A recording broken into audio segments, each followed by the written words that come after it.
ನಮಸ್ಕಾರ ರೀ ಎಲ್ಲರಿಗೆ ನಿಂಬೆನಾಡು ನ್ಯೂಸ್ ಮಂದಿಗೆ ಎಲ್ಲ ನಿಂಬೆನಾಡ ಇಂಡಿಯಾ ಮಂದಿಗೆ ಎಲ್ಲರಿಗೂ ರಾಮಚಂದ್ರ ಮಾಡುವ ನಮಸ್ಕಾರಗಳು. ನಾನು ಇವತ್ತು ಯಾಕೆ ಲೈವ್ ಬಂದಿನಪ್ಪ ಅಂತಂದ್ರೆ ಭಾಳ ಒಂದು ಇಂಪಾರ್ಟೆಂಟ್ ನಿಮ್ಗೊಂದು ಮಾತು ಹೇಳಬೇಕಾಗ್ಯದ್ರಿ. ಯಾಕಂತಂದ್ರೆ ನಿಂಬೆನಾಡು ನ್ಯೂಸ್ ಮತ್ತು ಎಂಟರ್ಟೈನ್ಮೆಂಟ್ ಚಾನಲ್ ಮಾಡಿರಿ ಸರ, ಬರೀ ನಿಂಬೆನಾಡು ನ್ಯೂಸ್ ಮಾಡ್ತೀರಿ, ಎಂಟರ್ಟೈನ್ಮೆಂಟ್ ಇಲ್ಲಂತ ಎಲ್ಲರೂ ಕೇಳ್ತಾ ಇದ್ರಿ. ಇನ್ನು ಮುಂದೆ ನ್ಯೂಸ್ ಮುಖಾಂತರ ಮತ್ತು ಎಂಟರ್ಟೈನ್ಮೆಂಟ್ ಇರ್ತದ ಮತ್ತು ನ್ಯೂಸ್ನು ಇರ್ತದ. ಇವತ್ತಿನ ವಿಷಯ ನಾನು ಏನ್ ತಂದಿನಪ್ಪ ಅಂತಂದ್ರ ಗುಳಿಗಿ ನುಂಗಿ ಸಾಕಾಗಿರ್ತದ. ಇದೇನಪ್ಪ ಇವ ನ್ಯೂಸ್ನಾಗ ಗುಳಿಗಿದು ದವಾಖಾನಿದೇನು ಹೇಳತ್ತಾನಂತ ಹೇಳಿ ನೀವು ತಿಳ್ಕೊಂಡ್ರ ಅದಕ್ಕೆ ಅದೇ ವಿಷಯದಾಗ ನಾ ಮಾತಾಡ್ಲತ್ತೀನಿ. ಏನಪ್ಪ ಅಂತಂದ್ರ ಹಲವು ಕಾರಣದಿಂದ ಜನರಿಗೆ ಬಹಳಷ್ಟು ತೊಂದರೆಗಳು, ಬಹಳಷ್ಟು ಸಮಸ್ಯೆಗಳು ಇರ್ತಾವ್ರಿ. ಗುಳಿಗೆ ತೊಂದು ಎಟ್ಟರೆ ಗುಳಿಗೆ ನುಂಗಬೇಕಪ್ಪ, ಎಟ್ಟರೆ ಬ್ಯಾನಿ ಸಹಿಸ್ಕೋಬೇಕು ನಾವು ಅಂತೇಳಿ ಬಹಳಷ್ಟು ಜನ ವಿಚಾರ ಮಾಡ್ಕೋತ ಗುಳಿಗೆ ನುಂಗಿ ಸಾಕಾಗಿರ್ತದ ಅಂತ ಹೇಳಿ ಬಹಳಷ್ಟು ಜನ ಬ್ಯಾಸರ ಬಂದು ಗುಳಿಗೆ ಎಷ್ಟರೆ ನುಂಗದ ಅಂತ ಹೇಳಿ ಬಹಳಷ್ಟು ಜನ ಪರೇಶಾನ್ ಆಗಿರ್ತಾರ.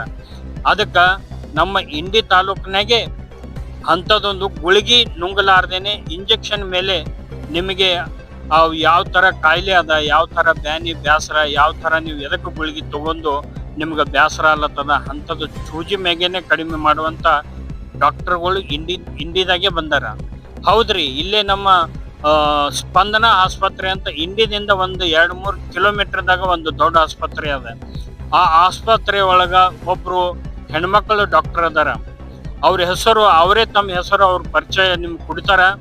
ಎದರ ಸಲುವಾಗ ಹ್ಯಾಂಗ್ ಕೊಡ್ತಾರ ಅನ್ನೋದು ಅವರಿಗೆ ನಾವು ಸ್ಪಂದನ ಆಸ್ಪತ್ರೆಯಲ್ಲಿ ಹೋಗಿ ನಮ್ಮ ನಿಂಬೆನಾಡು ನ್ಯೂಸ್ ಮುಖಾಂತರ ಕೇಳೋಣ ಬನ್ನಿ.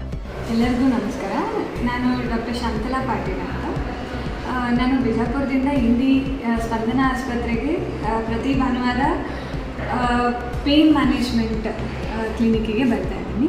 ಪೇನ್ ಮ್ಯಾನೇಜ್ಮೆಂಟ್ ಅಂತಂದರೆ ನಿಮ್ಮ ಬಾಡಿಯಲ್ಲಿ ಯಾವುದೇ ರೀತಿಯ ನೋವಿದ್ರೂ ಈಗ ಅದಕ್ಕೆ 3 ಥರದ ಟ್ರೀಟ್ಮೆಂಟ್ ಆಪ್ಷನ್ ಇರುತ್ತೆ. ಒಂದು ಟ್ಯಾಬ್ಲೆಟ್ಸ್ ಕೊಡೋದು, ಇನ್ನೊಂದು ಇಂಜೆಕ್ಷನ್ ಕೊಡೋದು, ಇನ್ನೊಂದು ಸರ್ಜರಿ ಕೊಡೋದು.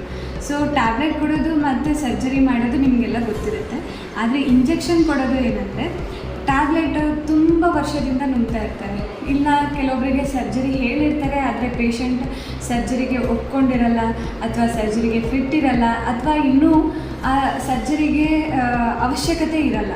ಅಂಥ ಪೇಷಂಟ್ಸಿಗೆ ನಾನೇನು ಮಾಡ್ತೀನಿ, ಸಣ್ಣ ಸೂಜಿಯಿಂದ ಅವರ ನೋವನ್ನು ನಿವಾರಣೆ ಮಾಡ್ತೀನಿ. ಸೊ ಇದು ನೋವು ಯಾವುದೇ ಬಾಡಿಯಲ್ಲಿರೋ ಪಾರ್ಟಲ್ಲೇ ಇರ್ಬೋದು. ಈಗ ಎಷ್ಟೊಂದು ಜನಕ್ಕೆ ಮೈಗ್ರೇನ್ ಇರುತ್ತೆ, ತುಂಬ ವರ್ಷದಿಂದ ಮೈಗ್ರೇನ್ ಅನುಭವಿಸ್ತಾ ಇರ್ತಾರೆ, ತೊಂದರೆನ ಅನುಭವಿಸ್ತಾ ಇರ್ತಾರೆ, ಅದಕ್ಕೆ ಟ್ಯಾಬ್ಲೆಟ್ ನುಂಗ್ತಾ ಇರ್ತಾರೆ. ಟ್ಯಾಬ್ಲೆಟಿಂದ ಸ್ವಲ್ಪ ಕಂಟ್ರೋಲ್ ಆಗುತ್ತೆ, ಮತ್ತೆ ಬರ್ತಾನೆ ಇರುತ್ತೆ.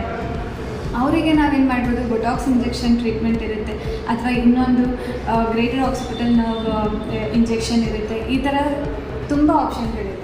ಅದಾದಮೇಲೆ ಮುಖದ ನೋವು ಇರುತ್ತೆ. ಮುಖದ ನೋವಲ್ಲಿ ಮೇಜರಾಗಿ ಟ್ರೈಜಮಿನಲ್ ನ್ಯೂರಾಲಜಿಯಾ ಅಂತ ಇರುತ್ತೆ. ಅದು ಬಿಟ್ಟು ಏಟಿಪಿಕಲ್ ಫೇಶಿಯಲ್ ಪೇನ್ಸ್ ಅಥವಾ ನಿಮ್ಮ ಇಲ್ಲಿ ದವಡೆ ನೋವಿರುತ್ತೆ, ಅದರದ್ದೆಲ್ಲ ಏನಿರುತ್ತೆ ಇಂಜೆಕ್ಷನ್ ಮೂಲಕ ನಾವು ಸರ್ಜರಿ ಇಲ್ಲದೇ ಟ್ರೀಟ್ಮೆಂಟ್ ಕೊಡ್ಬೋದು. ಕತ್ತು ನೋವು, ಬೆನ್ನು ನೋವು, ಸೊಂಟ ನೋವು, ಭುಜದ ನೋವು, ಎಲ್ಬೋ, ರಿಸ್ಟ್ ಪೇನ್, ಇದೆಲ್ಲದಕ್ಕೂ ನಾವೇನು ಮಾಡ್ಬೋದು, ಸಣ್ಣ ಇಂಜೆಕ್ಷನ್ ಮೂಲಕ ನಿಮ್ಮ ನೋವನ್ನು ಕಡಿಮೆ ಮಾಡ್ಬೋದು. ಆವಾಗ ಏನಾಗುತ್ತೆ, ಇಂಜೆಕ್ಷನ್ ಮೂಲಕ ನೋವು ಕಡಿಮೆ ಮಾಡಿದರೆ ನಿಮ್ಮ ಟ್ಯಾಬ್ಲೆಟ್ ತೊಗೊಳ್ಳೋ ಡ್ಯೂರೇಷನ್ ಕಡಿಮೆ ಆಗುತ್ತೆ.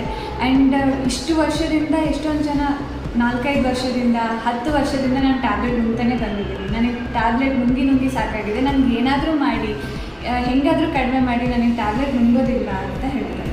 ಅಂಥವ್ರಿಗೆ ನಾವೇನು ಮಾಡ್ಬೋದು, ಇಂಜೆಕ್ಷನ್ ಮೂಲಕ ನೋವು ಕಡಿಮೆ ಮಾಡ್ಬೋದು. ಇವ್ರು ಏನಿರುತ್ತೆ, ಕ್ಯಾನ್ಸರ್ ಪೇಷಂಟ್ಸ್ ಇರ್ತಾರೆ. ಕ್ಯಾನ್ಸರ್ ಪೇಷಂಟ್ಸು ತುಂಬ ನೋವಿನಿಂದ ನರಳ್ತಿರ್ತಾರೆ. ಅಂಥವ್ರಿಗೆ ನಾವೇನು ಮಾಡ್ಬೋದು, ಟ್ಯಾಬ್ಲೆಟ್ಸ್ ಕೊಟ್ಟು ಕೆಲವೊಬ್ಬರಿಗೆ ಇಂಜೆಕ್ಷನ್ ಮೂಲಕ ಅವ್ರ ನೋವನ್ನು ಕಡಿಮೆ ಮಾಡ್ಬೋದು. ಎಂಡ್ ಸ್ಟೇಜಲ್ಲಿ ಇರ್ತಾರೆ, ಅವರಿಗೆ ಇನ್ನು ನಾವು ಕ್ಯಾನ್ಸರ್ಗೆ ಕೀಮೋಥೆರಪಿ ಕೊಡೋಕ್ಕಾಗಲ್ಲ, ಆಪ್ರೇಷನ್ ಮಾಡೋಕ್ಕಾಗಲ್ಲ, ಇಷ್ಟೇ ಇರುತ್ತೆ ಇದು ಕ್ಯಾನ್ಸರ್, ಇದರಲ್ಲೇ ನೀವು ಜೀವನ ಮಾಡಬೇಕಾಗತ್ತೆ ಅಂತ ಹೇಳಿದಾಗ ಅದು ಆಪ್ಷನ್ ಏನಿರುತ್ತೆ ಅದರಲ್ಲಿ ನೀವು ಬೆಟರ್ಮೆಂಟ್ನ ನೋಡ್ಕೋಬೋದು.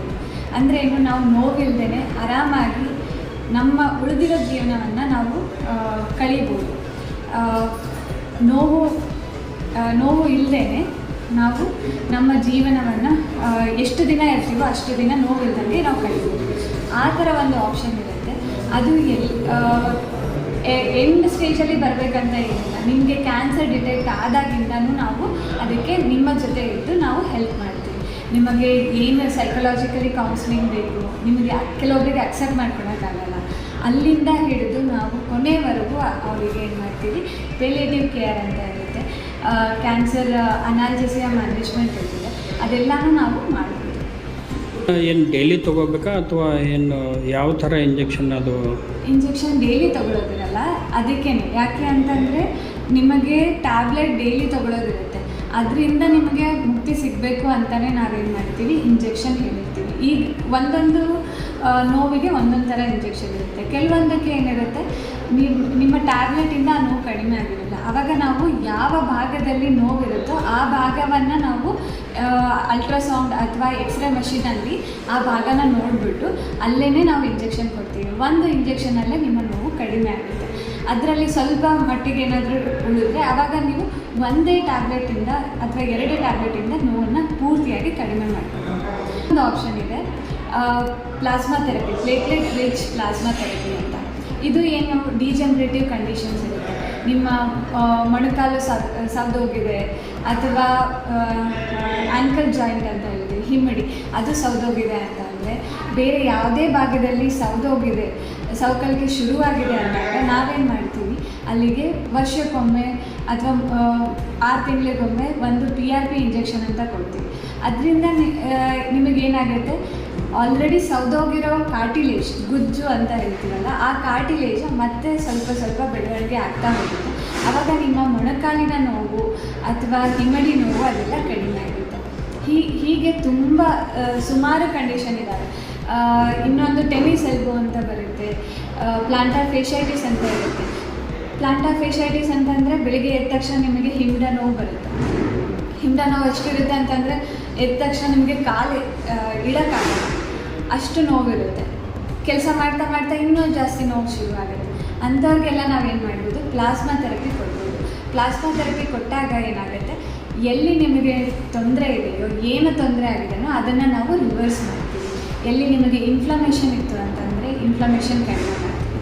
ಆ್ಯಂಡ್ ನಿಮಗೆ ಡಿಜನರೇಷನ್ ಆಗಿತ್ತು, ಸವಕಳಿಕೆ ಆಗಿತ್ತು ಅಂತಂದರೆ ಆ ಸವಕಳಿಕೆಯನ್ನು ಕಡಿಮೆ ಮಾಡಿ ಅಲ್ಲಿ ಇರುವಂಥ ಕಾರ್ಟಿಲೇಜನ್ನು ಮತ್ತೆ ಬೆಳೆಸೋ ಅಂಥ ಪ್ರಯತ್ನ ಇರುತ್ತೆ. ಪ್ಲಾಸ್ಮಾ ಥೆರಪಿ ಅಥವಾ ಪ್ಲೇಟ್ಲೆಟ್ ರಿಚ್ ಪ್ಲಾಸ್ಮಾ ಥೆರಪಿ ಅಂತ. ಇದಕ್ಕೆ ತಗುಲುವ ವೆಚ್ಚ ಏನು ಕನಿಷ್ಠ ಎಷ್ಟು ಮೇಡಮ್? ಇದಕ್ಕೆ ಏನು ಅಡ್ಮಿಟ್ ಆಗಬೇಕಾ ಪೇಷಂಟು ಅಥವಾ ಏನು ಬರೀ? ಇದು ಮೇನ್ ಇಂಪಾರ್ಟೆಂಟ್ ಏನಂದರೆ ಅಡ್ಮಿಟ್ ಆಗೋ ಅವಶ್ಯಕತೆ 90% ಇರೋದಿಲ್ಲ. ನೀವು ಬೆಳಿಗ್ಗೆ ಬಂದು ನಿಮ್ಮ ಕಂಡೀಷನ್ನ ಚೆಕ್ ಮಾಡಿಸ್ಕೊಂಡು ಅವತ್ತೇ ಇಂಜೆಕ್ಷನ್ ತೊಗೊಂಡ ಅರ್ಧ ಗಂಟೆಗೆ ನೀವು ಮನೆಗೆ ನಡ್ಕೊಂಡು ವಾಪಸ್ ಹೋಗ್ಬೋದು. ನಿಮ್ಮ ಡೈಲಿ ರೂಟೀನನ್ನು ಕಂಟಿನ್ಯೂ ಮಾಡ್ಬೋದು. ಇದಕ್ಕೆ ತಗುಲುವ ಆಸ್ಪತ್ರೆ ವೆಚ್ಚ ಎಷ್ಟು ಆಗುತ್ತೆ ಮೇಡಮ್? ಆಸ್ಪತ್ರೆ ವೆಚ್ಚ ಜಾಸ್ತಿ ಇರಲ್ಲ. ಸರ್ಜರಿಗಿಂತ 90% ಕಡಿಮೆ ದರದಲ್ಲಿ ಇಂಜೆಕ್ಷನ್ಗಳು ಆಗೋಗುತ್ತೆ. ಈ ಆಸ್ಪತ್ರೆಗೆ ನಾವು ಇಲ್ಲಿ ವಿಸಿಟಿಂಗ್ ಮಾಡ್ತಾ ಇರೋದು, ಲಕ್ಷ್ಮೀಕಾಂತ್ ಮೈತ್ರಿ ಸರ್ ಏನು ಮಾಡಿದರು, ಬಿಜಾಪುರದಲ್ಲಿ ನಾವು ಇಬ್ಬರೇ ಇರೋದು ಈ ಪೇಯ್ನ್ ಮ್ಯಾನೇಜ್ಮೆಂಟ್ ಪ್ರಾಕ್ಟೀಸ್ ಮಾಡ್ತಾ ಇರೋ ಡಾಕ್ಟರ್ಸ್. ಅದರಲ್ಲಿ ನಮಗೆ ಫೋರ್ಸ್ ಮಾಡಿದ್ರು, ಇಲ್ಲಿ ನಮ್ಮ ಜನಕ್ಕೆ ನೆಸೆಸಿಟಿ ಇದೆ, ನೀವು ಬಂದು ನೋಡಬೇಕು ಅಂತ ಹೇಳಿದಾಗ ನಾವು ಇಂಡಿ ಜನಕ್ಕೆ ಅವರು ಸದುಪಯೋಗ ಪಡಿಸ್ಕೊಳ್ಳಿ ಅಂತ ನಾವು ಪ್ರತಿ ಭಾನುವಾರ ಇಲ್ಲಿ ಬರ್ತಾಯಿದ್ದೀವಿ. ಆ್ಯಂಡ್ ಇಲ್ಲಿ ನಾವು ಎದಕ್ಕೆ ಬರ್ತಾಯಿದ್ದೀವಿ ಅಂತಂದರೆ, ಇಲ್ಲಿ ನಮಗೆ ಅಲ್ಟ್ರಾಸೌಂಡ್ ಸಿಗುತ್ತೆ, ಒಳ್ಳೆ OT ಫೆಸಿಲಿಟಿ ಇದೆ, ಆ್ಯಂಡ್ ಸಿಯಾಮ್ ಫೆಸಿಲಿಟಿ ತುಂಬ ಚೆನ್ನಾಗಿರುವಂಥ ಸಿಯಾಮ್ ಆ್ಯಂಡ್ ಅಲ್ಟ್ರಾಸೌಂಡ್ ಮಷಿನ್ಗಳಿದೆ. ಇವೆಲ್ಲದೂ ಇದ್ದಾಗ ನಮಗೂ ಏನಾಗುತ್ತೆ, ಟ್ರೀಟ್ಮೆಂಟ್ ಕೊಡೋದಕ್ಕೆ ತುಂಬ ಅನುಕೂಲ ಆಗುತ್ತೆ. ಎಷ್ಟೊಂದು ಹಾಸ್ಪಿಟಲಲ್ಲಿ ಇದೇನು ಫೆಸಿಲಿಟಿ ಇರಲ್ಲ. ಅಂಥ ಜಾಗದಲ್ಲಿ ನಮಗೆ ಇಂಜೆಕ್ಷನ್ನು ಸಣ್ಣದೇ ಇರ್ಬೋದು, ನಮಗೆ ಕೆಲಸ ಇರುತ್ತೆ ಆ ಅಲ್ಟ್ರಾಸೌಂಡ್ ಮಷೀನಲ್ಲಿ ಯಾವ ಭಾಗದಲ್ಲಿ ತೊಂದರೆ ಇದೆ ಅಂತ ಐಡೆಂಟಿಫೈ ಮಾಡಿ ಕೊಡಬೇಕಾಗುತ್ತೆ. ಅದಕ್ಕೆಲ್ಲದಕ್ಕೂ ನಮಗೇನು ಬೇಕಾಗುತ್ತೆ, ಉಪಕರಣಗಳು ಬೇಕಾಗುತ್ತೆ. ಈ ಎಲ್ಲ ಉಪಕರಣಗಳು ಇಲ್ಲಿ ಸಿಗುತ್ತೆ ನಿಮಗೆ. ಆ್ಯಂಡ್ ಅದ್ರ ಜೊತೆನೂ ನಿಮಗೆ ಏನಾಗುತ್ತೆ, ಬೇರೆ ಡಾಕ್ಟರ್ಸನ್ನು ಎಲ್ಲರೂ ಬರ್ತಾ ಇದ್ದಾರೆ, ಎಲ್ಲ ಫೆಸಿಲಿಟಿ ಸಿಗ್ತಾ ಇದೆ. ಹಾಗಾಗಿ ನೀವು ತುಂಬ ದೂರ ಹೋಗಬೇಕಂತ ಇಲ್ಲ. ನಿಮ್ಮ ನೋವು ನಿವಾರಣೆಗೆ ಬಿಜಾಪುರಕ್ಕೆ ಹೋಗಬೇಕು, ಅಲ್ಲಿಂದ ಇನ್ನು ಇಲ್ಲಿ ಬಿಜಾಪುರಕ್ಕೆ ಹೋಗೋದಕ್ಕಿಂತ ಮೀರಜ್, ಸೊಲ್ಲಾಪುರಕ್ಕೆ ಹೋಗೋದು ತುಂಬ ಜನ ಇರ್ತಾರೆ. ಅಲ್ಲಿವರೆಗೂ ಹೋಗೋದು ಬೇಡ. ಅಲ್ಲಿಗೆ ನೀವು ಕಾರ್ ಬಾಡಿಗೆ ಇಟ್ಕೊಂಡು ಅಲ್ಲಿವರೆಗೂ ಹೋಗಿ ಅಲ್ಲಿ ಲೈನಲ್ಲಿ ನಿಂತು ಟ್ರೀಟ್ಮೆಂಟ್ ತೊಗೊಂಡು ಮತ್ತೆ ಬಂದು ಇಲ್ಲಿ ಇದು ಮಾಡೋ ಅವಶ್ಯಕತೆ ಇರೋದಿಲ್ಲ. ಇಲ್ಲೇ ನಿಮಗೆ ನಾವೇ ಬರ್ತೀವಿ, ನಾವೇ ಬಂದು ನಿಮ್ಮ ಊರಿಗೇ ಬಂದು ನಾವು ಟ್ರೀಟ್ಮೆಂಟ್ ಕೊಡ್ತಾ ಇದ್ದೀವಿ. Thank you.